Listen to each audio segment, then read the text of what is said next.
My goal as an English teacher is to make sure that kids love reading. So in order to do that, I think they need to make personal connections and see a wide variety of literature. So sometimes they'll see themselves, sometimes they'll see others, but hopefully they see themselves even through others' experiences that are very different.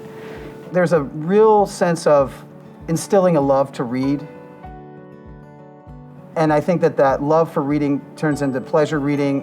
And then once they get to the secondary level, I think the colleagues that I work with, we try to do a really good job of choosing books that are going to allow our students to be reflected in the literature that they're reading. It's going to show their story or tell their story in a way that maybe I think when I was a high schooler, I didn't necessarily see it the same way, right? There's a sense of placing an importance on the diversity of the literature that we choose. We look at a conflict, and we look at conflicts in stories, and we look at resolutions, we look at lifestyles, we look at all these different varieties of life. And also, since I'm a person of color, I want to make sure that every person's story is told. Growing up, I didn't have many opportunities to read books with characters that look like me, let alone from authors that look like me, or was even taught by a teacher that looked like me. So that was one of the things that I was very intentional about. I decided to start teaching, especially back at Wakefield, that I wanted to make sure that I put books in my students' hands that have characters that look like them and discuss topics and themes that they experience in the classroom and outside of the classroom. So I think it's one of the most important things you could do as an English teacher. I've taught middle school for 5 years, so I had that experience under my belt, and a lot of the kids that come in from Wakefield I've taught at the middle school that I used to teach at, which was Gunston, and so I have a really cool relationship with a lot of the students, and that's really great. Teaching literacy, I really try to make it relatable to them because, as long as you love stories, English class is for you. The characters and what they're going through versus what we're experiencing today. At Arlington Schools, we really focus on the relationship component. It's critical that we're not just addressing instruction, but we're also addressing the social, emotional, behavior supports, where students are talking, they're building on each other's ideas, they're challenging each other, and the teachers really serves as a facilitator to share those ideas.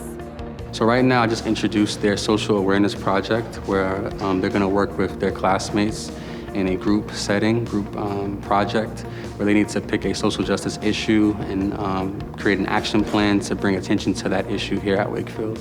During the duration of their project, they will need to read through peer-reviewed articles and write about their findings and present to the class as well.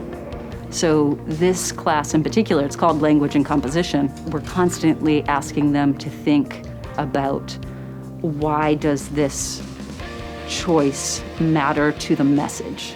Sabrine, what's that last extended metaphor all about? And whenever you have a capital, like he or architect is capitalized, that's referring to God. I guess that God will give her something greater, kind of, or she already has something greater in store for her. That's exactly right. So we're constantly looking at the writing from that point of view. So in this class in particular, we take those ideas from rhetorical analysis and then apply it to their own writing and their own argument writing and their own synthesis essays, where they have to come and pull several different ideas from different sources to create their own argument. So in this class, there's a direct connection between going deep in your reading and then being able to go deeper in your writing and your critical thinking.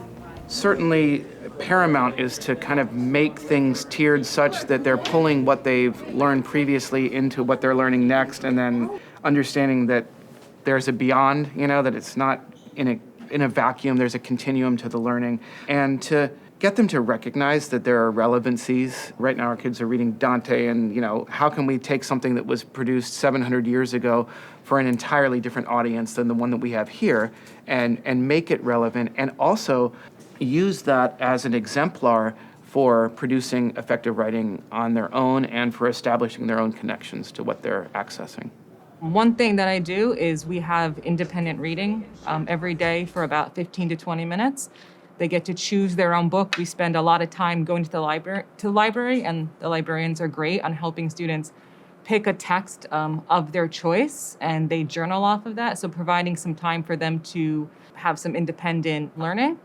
From the community office standpoint, we are focused right now on using data cycles.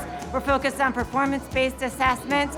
And what that looks like is meeting all of our students where they are, being able to accelerate the learning for those who are ready, as well as support with remediation and additional interventions, those that might be struggling a little bit, but knowing that the bar is high for all of our learners. The subject, each is the subject, and so this pronoun is indefinite, meaning one of those students. There are many students in the room. When a student leaves my classroom, I want them to be better readers, better writers, and better thinkers, right? Better critical thinkers in the sense of, how can I understand what this book is really trying to get across? Why does a book that was written in 1930, 1950, 1960, why is it still relevant in 2021? So you're really working on everything that they've learned since 8th grade and trying to, put that together so you have a reader who is critically thinking about everything that they're consuming, reading for understanding in a level that is a little bit more direct than maybe in the past. Whenever I have down moments, I think of the student that I was and what I needed, and I try to be that for my students now. I think giving back to your school community is the greatest thing you could do, because not only are you paying it forward, but every day you're fulfilled. It's not the money, it's not the praise or adoration, it's more so just knowing that you were integral in the student's success.